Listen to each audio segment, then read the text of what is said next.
Spoiler warning! Geeky TV is a podcast where two friends talk about/review the latest episodes of all the shows they watch.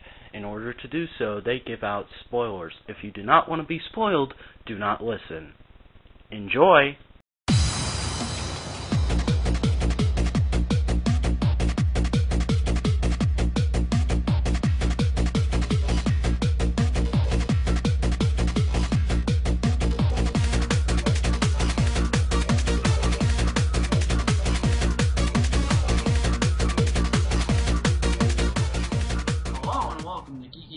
Brought to you by the Vac Network. I'm one of your hosts, the Vacuminator, and I'm of course not alone in this journey throughout the boob tube. I am joined by Cally Shoka. Hello!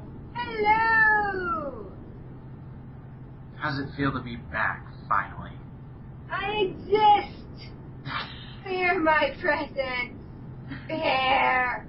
Yes, she can sew things. Almighty, powerful, destroying things that are very cute.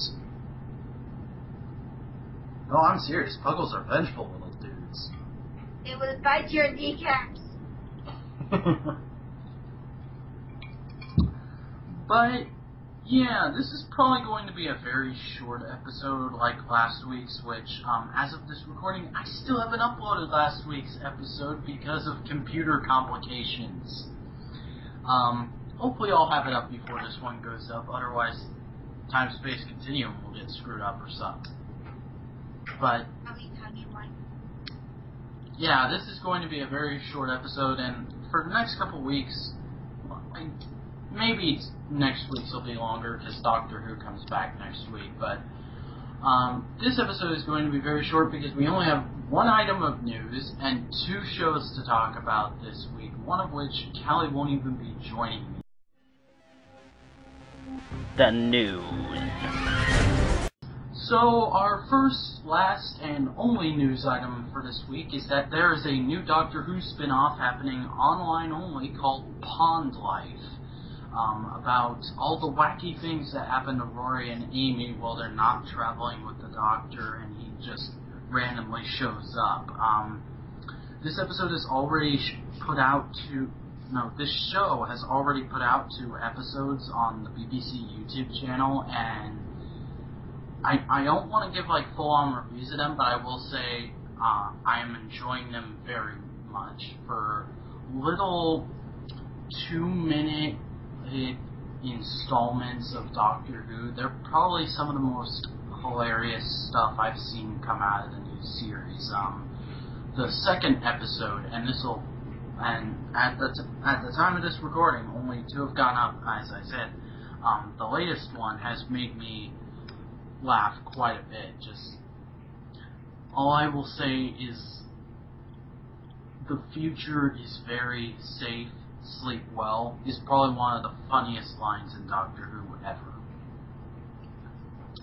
But yeah, that's happening right now. You can watch them on the BBC YouTube channel. There will be a link in the description. Go crazy. So now let's head into the new shows. New shows. Gravity Falls. Our only new show for this week is Gravity Falls, Season 1, Episode 9, The Time Traveler's Pig. Dipper uses a time machine to undo ruining his attempt to impress Wendy at a fair and ensure Mabel wins a pet pig instead of Pacifica, but accidentally changes history for the worse. I have 2 conflicting opinions on this episode. On the one hand, it's probably one of the most wacky, hilarious, out there episodes of the series, and I love it. And on the other, I kind of hate it because I rarely see promos for new episodes of shows just because I only watch TV when a new episode of a show is airing. But I happened to catch a promo for this episode, and they were going this is going to be a huge episode with ginormous revelations about the town and how there's this secret stuff going on, and everything is different now. None of that happened.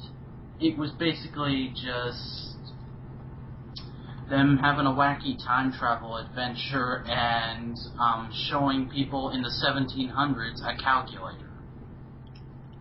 I'm not even kidding. The clip from the promo where Mabel goes, "Everything is different now," was just a joke when she gets the pig, so that kind of irritated me, but if I hadn't seen the promo, I would say this is probably one of the best episodes of the series. It is very fun, very wacky, just everything that Gravity Falls should be, and I'm going to give it a 9.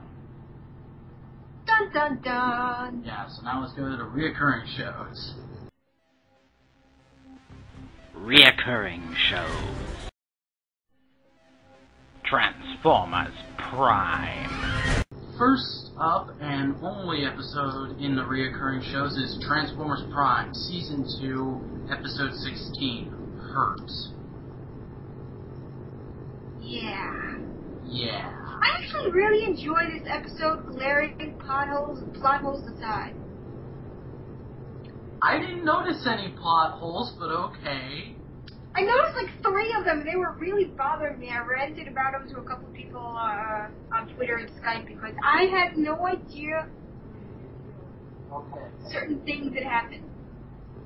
For the most part, I did really like the episode. They showed a lot of individual things, like the Viacons and the Insecticons got a little bit more of individuality, to the point that a few Viacons and Insecticons got into a bit of a fight in the middle of a hallway. Yeah, which is a thing they've been talking about all this season, where it's like Megatron can't control his soldiers. There's so much infighting going on with the Decepticons, and finally we got to see some of that. Yeah, the Viacons are like the Insecticons are like the Viacons, and it's kind of this really funny thing, like, you are all useless drones, you're all barbarians, and I found that absolutely hilarious.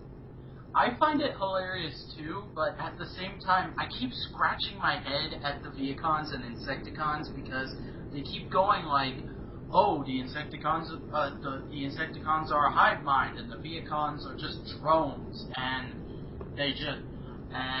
yet we constantly see individuality for them, which makes me so confused. Maybe they have issues with stereotyping.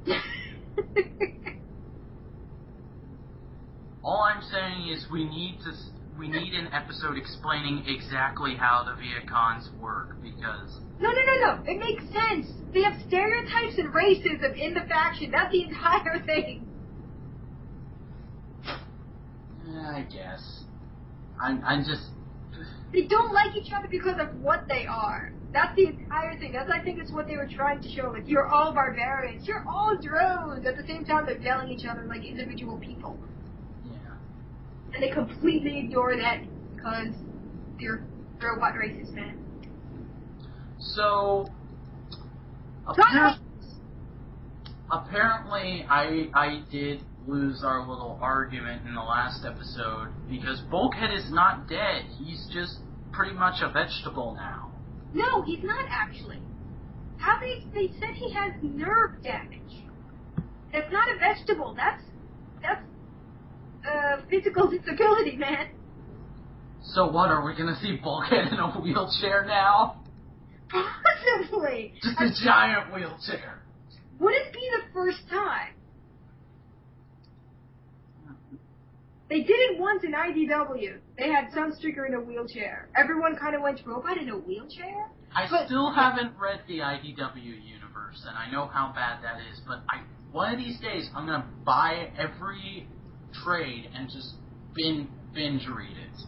IDW, some of them were so the newer ones are great. But anyway, yeah, I think they might actually attempt to do the disabled Autobot sequence, but I'm not sure how well they'll pull that off. They will probably just insult actual physical disabled people all over the United States. It's Derpy Hooves all over again. Yeah, we'll see how well that goes. They could always just magically cure him or something. The robots will figure it out. But something in this episode really did bother me. Well, how did Miko figure out how to fire the weapons in Wheeljack's ship? She probably did what any kid would do when in an alien ship. Oh, look, buttons! She was told press this button. She sees a different button right next to it. There's 100 buttons in the ship. She somehow figures out to press this one button that makes the ship rise up and shoot weapons at one target. What the hell was that? Okay. I don't know how she made it specifically shoot at one target, but now that I'm thinking about it, I have a photographic memory, so I'm seeing those two buttons right now because they were right next to each other. It kind of had a graph on it. The button she pushed to fire the weapons, it kind of had a graph on it that looked like launching a grenade to me. I saw 3 circles and a line. Yeah, that looks like launching a grenade. I've seen... It reminded me, or it reminds me of a symbol in the game Star Wars Battlefront 2. I play that a lot when I'm at work. I never played that, but... Yeah. And one of the weapons, it's not the specific grenade, but like there's this vehicle that launches grenades, and to show where they show you that there's a symbol that looks almost exactly like that, right next to where it says how many of them you have left. Uh-huh. Anyway, where the hell are Miko's host parents? She's like gone for days at a time. They don't seem to really care. We haven't seen Miko's parents or Raph's parents at all in the show. Her real parents are in Japan, if you want to believe the writers. The best we've gotten as to seeing those two's parents is in Darkness Rising, where Raph's playing with his little remote control car and he gets a phone call. Oh, hi, Mama. Okay, 5 more minutes? Alright, see you in a bit. And that's the only time we ever get close to seeing those two's parents. So, I'm pretty much at this point just assuming they've run away from home and are living at the Autobot base. Yeah, leading theory is that Miko's an orphan and just doesn't want to tell anyone. Also, how did the Insecticons know who fired the shot? She was in the ship. Their optics have a zoom function? No, but seriously, how did they know that it was a human girl that fired? Like, specifically, they said a human girl. How did... Again, I'm just gonna go with their optics have a zoom function. She was inside the ship, surrounded by walls. Maybe they saw her through the viewport? It made no sense, but it was kind of worth seeing, just seeing Megatron's face in that last sequence in the episode. Yeah, where he's like, "You're fucking kidding me." Like, he was calm the entire rest of the episode, like, even with the body in front of him, he's like, "Really? Wheeljack did this?" And he's like, "No, human girl!" And they're like, he's just had this, what? Look on his face. I don't think his optics have ever been that wide the entire series. That's the point where it's Megatron and the Decepticons as a whole, you just have to go, wow, we really suck at being villains. But you know, this can only go in one direction. No matter what logic train you jump on at this point, there's only one way Megatron is going to react. Dark Energon? No. He's either going to be a human child did this. I wish to abduct this human child and see how the hell this happened. Or 2, I wish to abduct and kill this human child because what the fuck? Either way, Megatron's going after Miko or to find out what the fuck happened. Yes, that should be an episode of just Megatron and Miko bonding. Yeah, no, that's not gonna happen. I would find it hilarious though. No matter what logic you're just Megatron just pouring his heart out to her. My best friend betrayed me and became a Prime. Megatron is not very, damn it, I can't remember the word. I'm forgetting words a lot lately. Deep? Sympathetic. Yeah. You can't feel bad for him, man. I would love it if he tried to make people feel bad for him. he no longer has any fucks to give. This is true. Multiple star screams, Decepticons attacking, there's an Autobot on my ship. Okay. This seemed to be the only thing that surprised him the entire season. Everything else, he was just kind of like, okay, sure, let's keep going. I don't know, this happens to me every Tuesday now. Yeah, like, it just went there, right? Like, then a human kills an Insecticon, he's just like, he's actually surprised for the first time the entire series. I say the word like a lot. I really would have loved it if he had just gone, okay, I'm gonna go take a shit. It's like, I need a really good poo after that kind of news. Is that how you react to things? Really? I've never heard that expression in my life. A friend of mine uses that expression a lot. Like, he says, like, after the embarrassment Megatron got in Revenge of the Fallen, he really should just go back to Cybertron, go to his quarters, and just have a good poo. I have never heard... No. That's a disgusting expression, man. Not like offensive disgusting, but it's just kind of, no, I don't need that mental image. Back. I'm sorry. I can't even imagine how robot poo would work.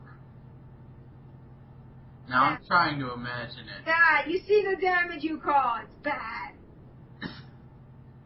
Yeah. Suffer the consequences. Overall, I did enjoy this episode quite a bit from a writing standpoint. My only real gripe with it was when I was watching it, I noticed some severe animation lapses. Like, not like, oh, they're using the wrong model, but kind of like... That'd be hilarious. Yeah, it's Megatron's voice starts coming out of Shockwave or something. Anyways, but I noticed a drop in quality. I couldn't in the scene where Wheeljack and Hardshell fights, I could definitely tell a drop in quality. And then when they first arrive back at base, and there's that scene where Miko kind of goes up to the railing on the steps and is like, what's going on? What's going on? The lip flaps just were not matching up with the voice, and it really bugged me. And I don't know if this is just the animation studio having a hard time getting back into the groove of things or what, but hopefully it's better by next episode, and if it isn't, I'm sure to complain about it some more. But overall, I think I'm going to give this episode 8, I think. I'm pretty sure this entire episode and the subsequent plot of Megatron wanting to capture Miko is entirely constructed in order to make some fans actually like Miko. I'm not sure if this is going to make it better or worse. Yeah, the next couple episodes, from what we can tell of the wiki descriptions, kind of looks like it's just going to be different characters trying to console Miko over Bulkhead. He's not dead! I know, but there's screen caps and wiki descriptions. The next episode, they just released a promo image for it of RC and Miko kind of having a moment. Think me. He's not dead, he has nerve damage. He's not even brain damage. Hang on, I will show you this. You know, eventually Bulkhead's gonna wake up and he's like, guys, I'm still here.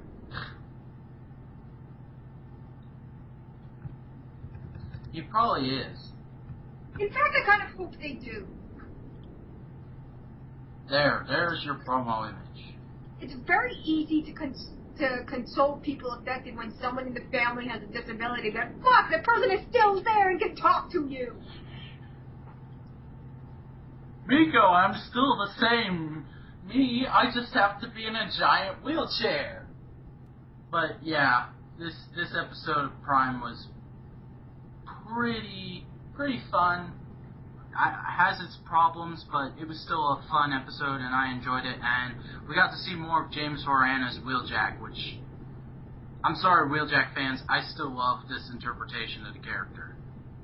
I'm sorry, I have nothing to say. because Wheeljack in the series is awesome. But G1 Wheeljack was also awesome, just for different reasons.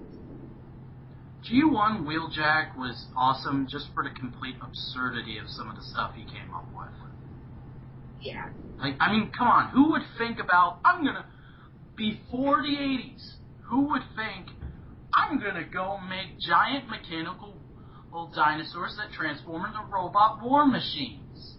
Out of spare parts in his garage. Yeah, G1 Wheeljack was just kind of like, I will do all the things! He was the original Mythbuster, man. I'm giving this episode an 8 also, because it was good, but not the best because of those minor little problems, but it did have a lot of good moments, including knockouts going, it was easier to buff myself when Breakdown was here. Yes, finally he acknowledged Breakdown's death. He's done it before. Where? He did it in an earlier episode when he was actually talking to Megatron. He's like, in lieu of Breakdown falling in battle or something like that, Megatron was like, shut up, no one cares. But he was my buddy. Yeah, but we're kind of getting off the rails here, so we are going to go to some ads, and we will be right back to close the show. Come check out the Vacuum Network's all-new flagship show, Topic Time, where we talk about whatever the heck we want, whenever the heck we want. You never know who will be on an episode, and you never know what we'll talk about. It could be anything from comics to video games to TV to a movie. The only way to find out is to tune in to Topic Time, only on the Vacuum Network.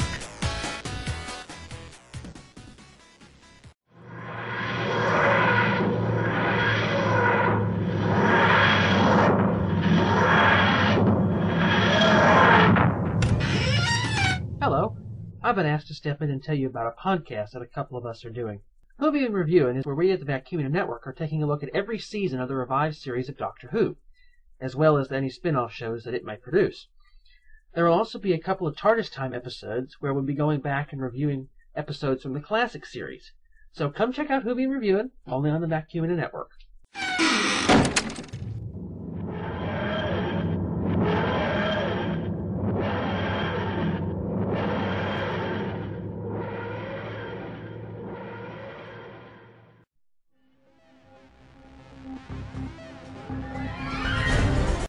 And we're back here on Geeky TV, and I have to say this has been a pretty fun week of TV. I hasn't been a lot of new stuff to watch. I've been mostly watching reruns of like older shows from before my time. Lately, but what was new that we got to talk about here, I really enjoyed.